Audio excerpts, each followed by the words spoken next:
Viewers welcome to Madras. வீடியோக்குள்ள போறதுக்கு முன்னாடி மெட்ராஸ் சப்ஸ்கிரைப் பண்ணாத சப்ஸ்கிரைப் பண்ணிட்டு கொஞ்சம் சப்போர்ட் பண்ணுங்க. வாங்க வீடியோக்குள்ள போகலாமா? கார்த்தி ரேவதி சீரியல்ல என்ன நடந்துட்டு இருக்குன்னு பார்க்கலாமா? ஈஸ்வரி கிட்ட கேட்காமலே பத்திரிக்கையில பேர் போட்டுட்டு கொடுக்க வராங்க. அம்மா அவங்களோட அனுமதி கேட்காமலே பத்திரிக்கையில உங்க பேர் போட்டுட்டோம், கட்டாயமா நீங்க வரணும் அப்படின்னு சொல்லிட்டு இருக்காங்க. ஜெயிக்கிறவங்களுக்கு நீங்க ஏதாவது ஒண்ணு அவங்களுக்கு செய்யணும், நீங்க வந்தா கண்டிப்பா அவங்களுக்கு மோட்டிவேஷனா இருக்குமா அப்படின்னு சொல்லிட்டு இருக்காங்க. ஈஸ்வரி வந்து அந்த பத்திரிக்கையை வாங்கிட்டு சரி நானும் அங்க வரேன் அப்படின்னு சொல்லிடுறாங்க. என்கிட்ட கேட்காமலேயே இந்த பத்திரிக்கையில என் பேரை போட்டிருக்கீங்கன்னா நீங்க எவ்வளவு அன்பு வச்சிருக்கீங்கன்னு எனக்கு இதுல இருந்தே தெரியுது. அன்னைக்கு எவ்வளவு வேலை இருந்தாலும் எனக்கு பரவாயில்ல, அதெல்லாம் தூக்கி போட்டுட்டு நீங்க கூப்பிட்டதுக்காக கண்டிப்பா நான் அந்த இடத்துக்கு வருவேன் அப்படின்னு சொல்லிட்டு இருக்காங்க ஈஸ்வரி. அவங்க எல்லாரையும் வர வைக்கிறாங்க. அதுக்கு மட்டும் இல்லாம ஈஸ்வரிக்கு ஷால் பொத்தி மரியாதையும் செலுத்துறாங்கப்பா. ஈஸ்வரி சொல்றாங்க இது கண்டிப்பா உங்ககிட்ட இருந்து நான் எதிர்பார்க்கவே இல்ல, நான் நிஜமா அந்த இடத்துக்கு வரேன் அப்படின்னு சொல்லிட்டு இருக்காங்க. அது மட்டும் இல்லாம ஜெயிக்கிறவங்களுக்கு பரிசு நீங்க கொடுக்க வேணாம், அதையும் நானே ஏற்பாடு பண்ணிடுறேன். அப்ப அவங்க சொல்றாங்க அம்மா இந்த செலவெல்லாம் ரொம்ப அதிகமா இருக்குமே அப்படின்னு சொல்லிட்டு இருக்கும் போது பரவாயில்ல எல்லாத்தையும் நான் பாத்துக்கிறேன் அப்படின்னு சொல்றாங்க ஈஸ்வரி. நம்ம ஈஸ்வரிக்கு எவ்வளவு தாராள மனசுன்னு பாத்தீங்களா? மத்தவங்க கிட்ட எல்லாம் நல்ல விதமா தான் நடந்துக்கிறாங்க, ஆனா அவங்க மாப்பிள்ளை கிட்ட மட்டும் என்ன இப்படி நடந்துக்கிறாங்களோன்னு தெரியல. பாருங்க காசுலாம் முக்கியம் இல்ல, அவங்களுக்கு எல்லாமே பிரயோஜனமா இருக்கணும், அதனால அவங்க வாசிக்கிறதுக்கு என்னென்ன தேவையோ அது எல்லாத்தையுமே நான் வாங்கி தரேன் அப்படின்னு சொல்லிட்டு இருக்காங்க ஈஸ்வரி. சரிம்மா உங்க மனசு போல யாருக்கு வரும், அதனாலதான் உங்களோட பேரையே பத்திரிக்கையில போட்டிருக்கோம், அப்படி இல்லைன்னா பத்திரிக்கையில பேர் போட்டிருக்க மாட்டீங்களா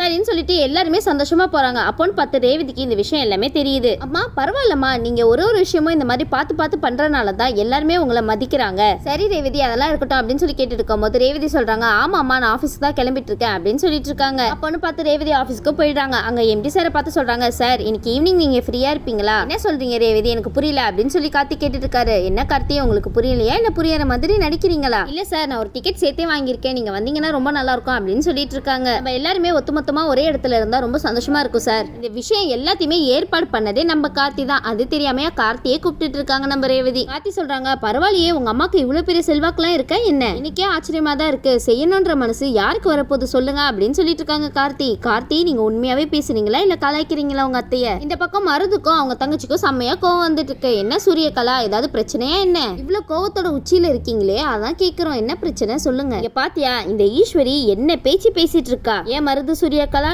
ஈஸ்வரி முன்னாடி ஈஸ்வரி அத்தை ஈஸ்வரி ஆன்ட்டி அப்படின்னு நினைக்கிறீங்க, ஆனா அவங்களுக்கு பின்னாடி இவ அவ அப்படின்னு பேசிட்டு இருக்கீங்களே. கொஞ்சம் கூட அத்தை மேல பயமும் இல்ல மரியாதையும் இல்லாம போயிடுச்சு உங்க ரெண்டு பேருக்கும். இப்ப என்கிட்ட ஒரு பெரிய சூப்பர் பிளான் இருக்கு, என்ன தெரியுமா? ஈஸ்வரி அத்தை கிட்ட ஒரு நல்ல பேர் வாங்க போற தெரியுமா உனக்கு அப்படின்னு சொல்லி கேட்டுட்டு இருக்காங்க. என்ன புரியாத மாதிரி பேசிட்டு இருந்தா என்ன தெரியும் என்ன புரியும் எங்களுக்கு? ரெண்டு பேரும் சேர்ந்து ஏதோ பிளான் மட்டும் போடுறாங்கன்னு புரியுது. எப்படி சொல்ற அப்படின்னு கேட்டு இருக்கும் போது நான் ராஜராஜனை அடிக்கிறதுக்காக ஆளுங்கெல்லாம் ஏற்பாடு பண்ணிருக்கேன். ஏங்க அவர் என்ன பண்ணாரு உங்களை? பாவம் அந்த மனுஷனையே போட்டு இழுக்கிறீங்க உங்க பிரச்சனையில. அப்படி ஏற்பாடு பண்றதுக்கு என்னடா பண்ணலாம் அப்படின்னு சொல்லி யோசிச்சுட்டு இருக்கேன். இவங்க எல்லாரும் சேர்ந்து ஒரு இடத்துக்கு போறாங்க. அவங்க எல்லாரும் ஒரு நிகழ்ச்சியில இருக்கும்போது அந்த ராஜராஜன் தனியா வரப்போ அவனை வம்புக்கு இழுக்க போறோம். அப்படி வம்பு பண்ணா கண்டிப்பா நான் நிச்சயமா அத்தை கிட்ட நல்ல பேர் வாங்குவேன் அப்படின்னு சொல்லிட்டு இருக்காங்க. எங்க அவங்க அடிச்சாங்கன்னா நீங்க எப்படிங்க நல்ல பேர் வாங்குவீங்க? நீங்க போய் காப்பாத்துற மாதிரி நடிச்சு அந்த மாதிரி நல்ல பேர் வாங்கிக்க போறீங்களா என்ன? எதுக்கு இந்த கேவலமான தனம்? அது மட்டும் இல்லாம அவங்க குடும்பத்துல எல்லாரும் திமிரா பேசிட்டு இருக்காங்க. இதுக்கு ஒரு முடிவு கட்டணும்னா இதுதான் கரெக்டான வழி அப்படின்னு சொல்லி நினைச்சிட்டு இருக்காங்க. என்ன நான் சொல்றது கரெக்ட் தானே அப்படின்னு சொல்லிட்டு இருக்கும் போது மருது சொல்றாங்க ஆமா நானும் இங்க வந்த புதுசுல இருந்து உன்ன போல உண்டா அப்படின்னு சொல்லி அந்த இடத்துல சொல்லிட்டு இருந்தாங்க. ஆனா வர வர நம்மள கொஞ்சம் கூட மதிக்கிறதே கிடையாது, ஒன்னையே இந்த அளவுக்கு எல்லாம் பேசியிருக்காங்களா அப்படின்னு சொல்லி கேட்டுட்டு இருக்காங்க. உங்களை யார் தான் மதிப்பா? மதிக்கிற மாதிரியே வர வர காரியம் பண்றீங்க நீங்களா? நம்ம அருமை என்னன்னா அவங்களுக்கு புரிய வைக்கணும் அப்படின்னு சொல்லிட்டு ரெண்டு பேரும் பேசிட்டு இருக்காங்க. சரின்னு சொல்லிட்டு வாங்க போலாம் அப்படின்னு சொல்லிட்டு வீட்டுல இருந்து கிளம்பும் போது ராஜராஜன் வந்து லைட்டா ஸ்லிப் ஆயிடுறாங்க. ரேவதி சொல்றாங்க அப்பா என்னச்சுப்பா பாத்துப்பா அப்படின்னு சொல்லிட்டு இருக்கும் போது ராஜராஜன் சொல்றாங்க பரவாயில்லமா நம்மளாம் போலாம், இந்த மாதிரி நல்ல காரியத்துக்கு போகும்போது இந்த சில தடங்கள்லாம் வரதான் செய்யும், அதெல்லாம் நம்ம பெருசா எடுத்துக்க வேணாம் அப்படின்னு சொல்லிட்டு கிளம்புறாங்க. ராஜராஜன் அதான் தடங்கள் வந்துருச்சுல தயவு செய்து போவாதீங்க. சூரியகலா மருது ரெண்டு பேரும் சேர்ந்து ஒரு பெரிய பிளான் போட்டுட்டு இருக்காங்க உங்களுக்காக. ராஜராஜன் வந்து ஒண்ணு இல்லமா வாங்க நம்ம போலாம் அப்படின்னு சொல்லிட்டு அந்த இடத்துல தண்ணி குடிச்சிட்டு கிளம்பி போயிட்டு இருக்காங்க. மருது நடிச்சிட்டு இருக்காரு. நடக்கிறதெல்லாம் பார்த்தா நம்ம நினைச்சதுதான் நடக்க போகுதுன்னு நினைக்கிறோம், அந்த கடவுளே உன்கிட்ட சொல்லியிருக்காரு, ஆனா அதை மீறி நீ கிளம்புற பத்தியா இனி நான் வச்சதான் இனிமே நடக்கும் அப்படின்னு சொல்லிட்டு இருக்காரு மருது. வர வர எல்லாரும் சேர்ந்து ஓவரா நக்கல் அடிச்ச பேசிட்டு இருக்கீங்க எங்க கிட்டலாம், நாங்க யாருன்னு இப்ப காட்டுறோம் பாருங்க அப்படின்னு சொல்லிட்டு ஒரு பக்கம் பேசிட்டு இருக்காரு மருது. மருது தேவையில்லாத வேலைலாம் பார்த்துட்டு இருக்கீங்க. ஏற்கனவே ஒரு பக்கம் கார்த்தியை உங்களை தீவிரமா தேடிட்டு இருக்காரு, மாட்டினீங்க அவ்வளவுதான். அப்புறம் கடவுளே உங்களை வந்து காப்பாற்றணும்னு நினைச்சா கூட காப்பாற்றவே முடியாது. இன்னொரு பக்கம் ராஜராஜனுக்கு ஸ்கெட்ச் போட, இன்னொரு பக்கம் அடுத்து மயில் வாகனம் தான் அவனுக்கு தான் இருக்கு, அவன் தான் ரொம்ப ஆடிட்டு இருக்கான் அப்படின்னு சொல்லிட்டு மயில் வாகனத்துக்கு அடுத்து ஸ்கெட்ச் போடுறதுக்காக பிளான் போட்டுட்டு இருக்காங்க. பேசாம தனித்தனியா ஸ்கெட்ச் போடுறதுக்கு எல்லாத்தையும் சேர்த்து ஒரே நேரத்துல ஸ்கெட்ச் போட்டு தூக்கிடலாம்ல. அந்த இடத்துல 4-5 பேர் முன்கூட்டியே நின்றுட்டு இருக்காங்க. அவங்களுக்கும் மருதுலாம் பத்திரிக்கை கொடுத்ததுனால ஒரு ஆள உள்ள வந்துட்டு இருக்காங்க. சீட்ல வந்து எல்லாரும் உட்காந்துட்டு சரி வாங்கடா எல்லாரும் எங்கெங்க உட்காந்துருக்காங்க அப்படின்னு சொல்லிட்டு வேவ் பார்த்துட்டு வரலான்னு வேவ் பார்க்க கிளம்பிட்டு இருக்காங்க. அது மட்டும் இல்லாம எல்லாருமே தனித்தனியா போயிடலாம், ஒன்னா இருந்தா கண்டிப்பா மாட்டிப்போம் அப்படின்னு சொல்லிட்டு நினைச்சிட்டு இருக்காங்க. இந்த இடத்துல உங்களை போலவே இன்னொரு VIP இந்த இடத்துக்கு வர போறாங்க அப்படின்னு சொல்லிட்டு இருக்கும்போது யார் அது அப்படின்னு சொல்லிட்டு ரொம்பவே ஆர்வமா இருந்துட்டு இருக்காங்க. அந்த விஐபி வேற யாரா இருப்பா, எல்லாம் நம்ம கார்த்தியா தான் இருப்பாரு. அந்த இடத்துல நம்ம கார்த்தியும் வந்துடுறாங்க. ரேவதி நினைக்கிறாங்க, அச்சோ இவர் என்ன இங்க வந்திருக்காரு, நம்ம கூப்பிட்டப்போ ஐயோ அப்படிலாம் சொல்லிட்டு இருந்தாரு. ஆனா கடைசியில இவரே இன்னொரு கெஸ்டா, இது தெரியாம போச்சு அப்படின்னு சொல்லி நினைச்சிட்டு இருக்காங்க ரேவதி. ஈஸ்வரி உடனே ரேவதியை பார்த்தா கேட்டுட்டு இருக்காங்க, என்ன ரேவதி இதெல்லாம் ஓ வேலையா, நீ தான் உன்னோட எம்டி சார் இங்க வர வச்சியா அப்படின்னு சொல்லி கேட்டுட்டு இருக்காங்க. அச்சோ பாவம் அவங்க எதுவுமே பண்ணல, நீங்க எதுக்கு அவங்க மேல தேவையில்லாம சந்தேகப்படுறீங்க ஈஸ்வரி. ஈஸ்வரி உங்களை எப்படி இன்வைட் பண்ணாங்களோ அதே மாதிரி தான் கார்த்தியும் இன்வைட் பண்ணிருக்காங்க. தேவையில்லாம உங்க பொண்ணை சந்தேகப்படாதீங்க. நாங்க இன்னொரு கெஸ்ட்டை கூப்பிடலான்னு பிளான் போட்டுட்டு இருந்தோம். ஆனா யார் கூப்பிடுறதா தெரியல, டக்குன்னு சாரோட பேர் ஞாபகம் வந்துச்சு, அதனால தான் அவரை கூப்பிட்டோம். மத்தபடி ஒன்னும் இல்ல, ஆனா உங்களுக்கு தான் முக்கியத்துவம் அப்படின்னு சொல்லிட்டு அந்த இடத்துல சொல்லிட்டு இருக்காங்க. நீங்களே யோசிச்சு பாருங்க, முன்னாடியே கூப்பிடுறதா இருந்தா பத்திரிக்கையில அவரோட பேரையும் போட்டு போல அப்படின்னு சொல்லிட்டு இருக்காங்க. ஈஸ்வரிக்கு பொறாமையை பாத்தீங்களா. சரி நீங்க வாங்க அப்படின்னு சொல்லிட்டு ஸ்டேஜுக்கு ஈஸ்வரியை கூப்பிட்டு இருக்காங்க. போங்க ஈஸ்வரி நல்லபடியா தொடங்கி வைங்க. இந்த இடத்துல ஈஸ்வரி சொல்லிட்டு இருக்காங்க, ஜெயிக்கிறவங்களுக்கு இவ்வளவு பெரிய விஷயம் நான் செய்ய போறேன் அப்படின்ட்டு அந்த இடத்துல சொல்லிட்டு இருக்காங்க. எல்லாரும் அந்த இடத்துல கை தட்டிட்டு இருக்காங்க. உடனே அந்த இடத்துல கார்த்தியும் கூப்பிடுறாங்க, சார் நீங்களும் ஒரு 4-5 வார்த்தை பேசினா நல்லா இருக்கும் அப்படின்னு சொல்லிட்டு. போங்க கார்த்தி உங்களோட பங்குக்கு ஏதாவது சொல்லுங்க. நம்ம கார்த்தி ரொம்ப சூப்பரா ஒரு விஷயம் சொல்லிட்டு இருக்காங்க, ஜெயிக்கிறோமோ தோக்குறோமோ அது முக்கியம் கிடையாது, நம்ம முழு முயற்சியை அதுல கொடுக்கணும். நீங்க நிறைய காம்படிஷன் போயிருப்பீங்க, ஆனா அதை விட பெஸ்ட்டா இங்க கொடுத்தாலே நீங்க எல்லாருமே வின் பண்ணலாம் அப்படின்னு சொல்லிட்டு இருக்காரு நம்ம கார்த்தி. இந்த இடத்துல இருக்கிற ஒருத்தருமே சாதனை படிக்கிறவங்க தான். நீங்க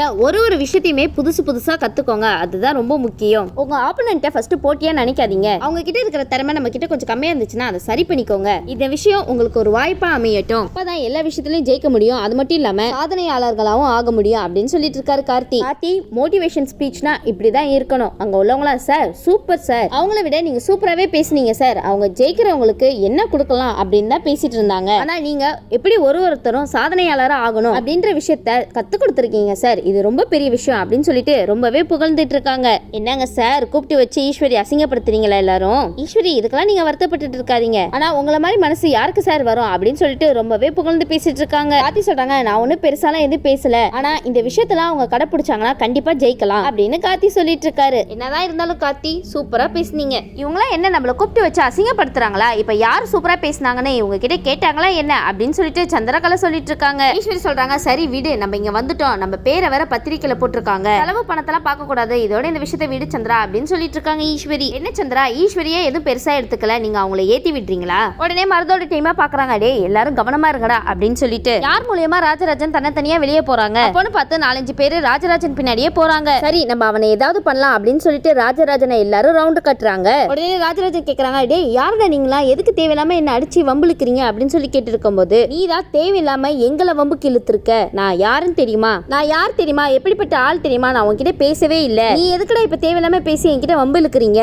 வேற வேலை இருந்தா அதை போய் பாருங்கடா அப்படின்னு சொல்லிட்டு இருக்கும் போது, எங்களுக்கு வேலையே இதுதான் தம்பிங்களா, நீங்களா பேசுறத பார்த்தா வேணே என்கிட்ட வம்பு இழுக்கிற மாதிரில இருக்கு, இதெல்லாம் சரிப்பட்டு வராது, என்னோட மாப்பிள்ளைய கூப்பிட்டா இங்க என்ன நடக்கும்னு தெரியும்ல, என்னடா அப்படி என்னடா நடக்கும், மாப்பிள்ளைங்க வந்து அப்படி என்ன பண்ணிடுவாரு அப்படின்னு சொல்லி கேட்டுட்டு இருக்கும் போது அடிக்கிறதுக்காக ஓங்குறாங்க. உடனே கார்த்தி அப்படின்னு சொல்லிட்டு ராஜராஜன் கூப்பிடுறாங்க. உடனே நம்ம கார்த்தி ராஜராஜன் நோக்கி தான் போயிட்டு இருக்காங்க. உடனே அங்க அடிக்க வந்தவங்க கையை டப்புன்னு பிடிச்சிடறாரு நம்ம கார்த்தி. இனி என்ன இதுக்கப்புறம் ஆக்ஷன் தான். ஆனா மருது இதெல்லாம் பார்த்துட்டு தூரத்துல இருந்து சந்தோஷப்பட்டு இருக்காரு, கிட்ட போயிருக்கணுமே அந்த அடி அவருக்கு விழுந்திருக்கும். மருது நினைச்சிட்டு இருக்காரு, சரி கொஞ்சம் அடி வாங்கட்டும், கொஞ்சம் அடி வாங்கினதுக்கு அப்புறம் நம்ம போய் காப்பாத்தலாம், அந்த இடத்துல ஆக்ஷன் பண்ணலாம்னு நினைச்சா இவன் வந்து சண்டை போட்டுட்டு இருக்கான் அப்படின்னு சொல்லிட்டு இருக்காரு மருது. ராஜராஜன் கிட்ட கேக்குறாங்க கார்த்தி, என்ன மாமா யார் இவங்கலாம், இவங்க எதுக்கு உங்களை அடிக்க வராங்க அப்படின்னு சொல்லி கேட்டுட்டு இருக்கும்போது ராஜராஜன் சொல்றாங்க, எனக்கே தெரியலப்பா, திடீர்னு ரவுண்டு கட்டிட்டாங்க அப்படின்னு சொல்லிட்டு இருக்காங்க. இல்ல மாமா கண்டிப்பா உங்களை இங்க வர வைக்கிறதுக்காக தான் யாரோ சதி பண்ணிருக்காங்கன்னு நினைக்கிறேன். கார்த்தி கேக்குறாரு, இதுக்கு முன்னாடி இவங்களை பாத்திருக்கீங்களா மாமா, ஏதாவது பேசிருக்கீங்களா அப்படின்னு சொல்லிட்டு நல்லா யோசிச்சு பாருங்க அப்படின்னு கேட்டுட்டு இருக்காரு. ராஜராஜன் சொல்றாங்க, இல்ல மாப்பிள்ள இவங்களை நான் பார்த்ததும் கிடையாது, எது பேசினதும் கிடையாது அப்படின்னு சொல்லிட்டு இருக்காங்க. அப்ப நம்ம கார்த்தி அந்த அடையாள பார்த்து கேட்டுட்டு இருக்காங்க, உங்களை யாருடா இங்க வந்து ஏற்பாடு பண்ணி வர வச்சது சொல்லுங்கடா அப்படின்னு சொல்லிட்டு. இப்ப யார் எனக்கு தெரிஞ்சே ஆகணும் அப்படின்னு சொல்லி கேட்டு இருக்கும் போது அங்க சத்தமா பாட்டு சவுண்டும் மியூசிக் சவுண்டும் கேட்டுட்டு இருக்கு. இங்க என்ன நடக்கிற விஷயம் கூட